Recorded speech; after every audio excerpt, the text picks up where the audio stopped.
Hello, David Johnson here with PersuasiveConcepts.com.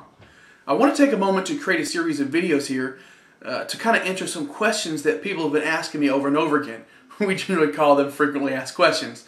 But one that comes up consistently, and one that I was just asked a few moments ago by an internet sales manager at a Ford store, he asked me, David, when it comes to social media, whose job is it?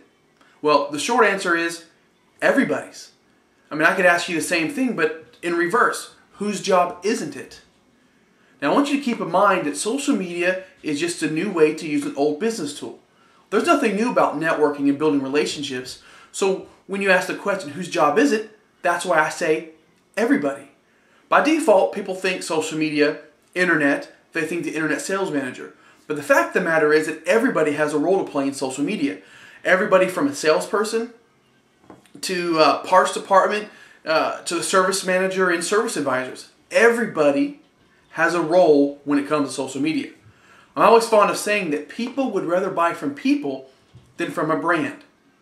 And because of that, you need to make sure that everybody in your dealership has a voice. Now, that's not to say that everybody really should be doing it. And what I mean by that, and here's the exception. Now, without naming any names, we all can think of maybe a salesperson or someone else in the dealership that generally has a bad attitude. That's the person that you really don't want on social media, because what's going to happen is if they're going to have a bad day, then they're going to get on Facebook or on Twitter, and it's going to come across as they're having a bad day.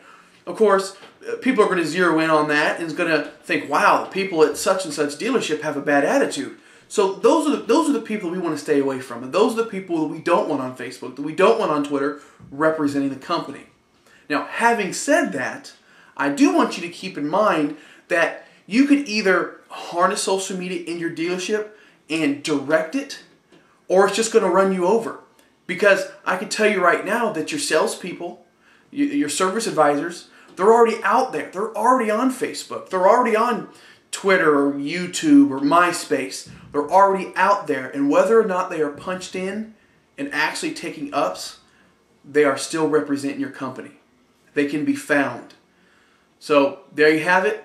That's my answer to the question. Who should be using social media in your dealership?